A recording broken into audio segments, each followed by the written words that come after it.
Doctor Ashutosh Verma.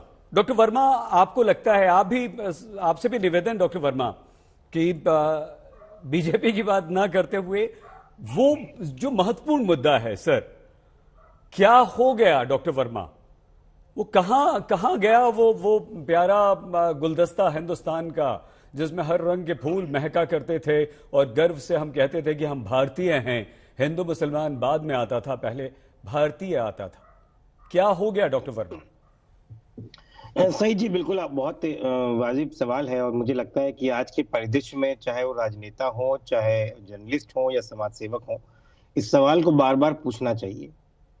सही, एक समय वो होता था जब हम लोग पढ़ते थे और शायद मुझे याद है कि हम लोगों के दोस्तों में होली, दीपावली, ईद और बकरीद मनाने का एक रिवाज रहता था। हम जाते थे, सिवैयां खाते थे, वो आते थे हमारे यहाँ, गुजिया खाते थे। लेकिन क्या वाकई आज वो समाज वैसा रह गया है?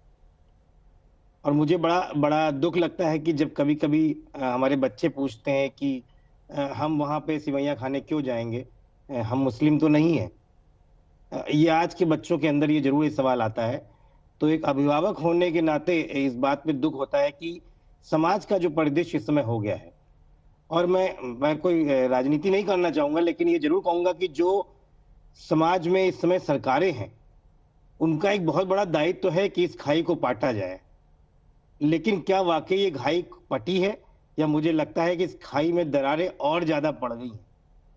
आज जिस तरीके से सत्तारूढ़ दल के, आपने बिल्कुल ठीक कहा, प्रधानमंत्री ने कभी कुछ नहीं कहा, लेकिन उनके बड़े बड़े मंत्रियों ने और बड़े बड़े एमपीज ने बड़ी बड़ी रैलियों में भद्दे भद्दे शब्द बोले गए हैं। मुझे लगता है कि जब हम उसका विरोध करते हैं तो हम लोगों को देशद्रोही बनाया जाता है। हम लोगों को जो है वो कहा जाता है कि वो तुष्टीकरण की राजनीति कर रहे हैं। आखिर हम समाजवादी लोग, हम लोगों ने सीखा क्या है? हमने हर समय सीखा है समाजवाद का मतलब होता है कि हर चीजों को धर्म और जाति से ऊपर लेके आना। लेकिन क्या वाकई सत्तारूढ़ ने ये काम किया है? अगर उस पर आज रेटिंग हो जाए तो हम सब जानते हैं कि सत्तारूढ़ दल इस पे फेल हो जाएगा। बहुत बढ़िया doctor Ashutosh. Doctor captain Sikandar Rizvi. Doctor Rizvi, Hindi है हम, वतन है हिंदुस्तान हमारा, ये हम कहां चला गया डॉक्टर रिजवी? ये मैं कहां से आ गया डॉक्टर रिजवी? ये मैं हिंदू, मैं मुसलमान, मैं सिख, मैं ईसाई, मैं दलित, मैं ब्राह्मण, मैं क्षत्रिय, डॉक्टर रिजवी कहां से आ गया? ये क्या हो गया हमारे देश को और देश के लोगों को? देश तो वैसा ही है प्यारा सा। देखिए, अगर आप इतिहास में जाइएगा तो हर युग में, हर समय, हर पीछे की सरकारों में होता रहा है। कहीं धर्म का था, कहीं जात पात का हुआ है, हुआ जरूर है। वो चाहे वो बहुत पुरानी बात है, मैं उसको यहाँ दोहराना नहीं चाहता हूँ। जो भागलपुर कांड हुआ तो वो आज की बात नहीं, वो उससे 70s की बात है, हुआ। इसी तरह 80s में भी हुआ, 90s में हुआ। और इतने बड़े मुल्क के अंदर आबादी ज़्यादा होती, कहीं ना कहीं कुछ होता है।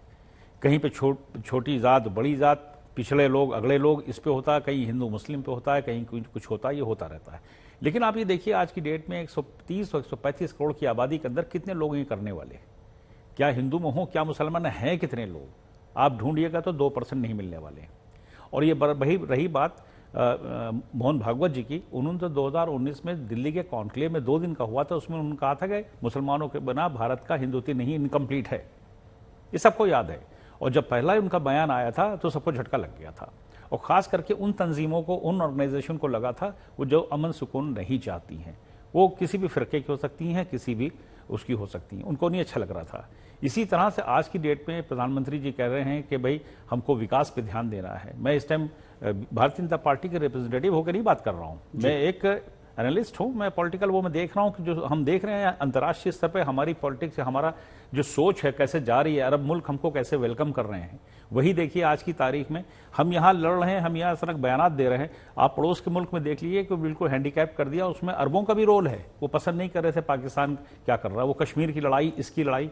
सब बातों की एक बात है कि मदनी साहब का जो भी प्रोग्राम था जिसपे उनके बयान जारी हुआ है, वो चाहे वो आपके उसके ऊपर हो कि साहब मजहब जो है यहाँ पर, एक लाइन उनकी थी वो मैंने पढ़ी थी, जो वो मुझे कुछ ठीक से नहीं लगी थी। और वो सीनियर लीडर, उनको नहीं बोलना चाहिए था, क्योंकि वैसे हिंदुस्तान में मुसलमान सबसे ज़्यादा महफूज तो पूरी दुनिया के अंदर नहीं है, ये बात सच है। लेकिन उन्होंने एक बात कहते कि यहाँ पर इनके साथ ज्यादतियाँ की जा रही हैं और धार्मिक तौर पर उनको दबाया जा रहा है। हाँ, लिंचिंग की जा रही है और लिंचिंग के ऊपर कानून पास हो चुका है। लिंचिंग करने वाले के ऊपर बहुत सख्ती से पेश किया जा रहा है, ऐसा नहीं है। और रही बात जो आज की तारीख में मुसलमानों के लिए है कि मुसलमानों को हिंदुस्तान में रह करके हम बन करके रहना चाहिए, ये मैं चाहता हूं, और उनको राष्ट्रवाद में जोड़ना चाहिए, उनको एक पक्का अच्छा नेशनलिस्ट बनना चाहिए। यही हम एक राय भी देंगे। एक हम अदरा से इंसान हैं, लेकिन हम एक हिंदुस्तानी होने के नाते हम हर मुसलमान से कहेंगे कि हिंदुस्तानी बन के रहो, और जो ये कर रहे हैं लीडर, इनकी सपोर्ट करिए। जो हिंदुस्तान को जोड़ना चाहते, जो तोड़ना चाहते हैं, उनको इसके साथ स्टैंड मत करिए।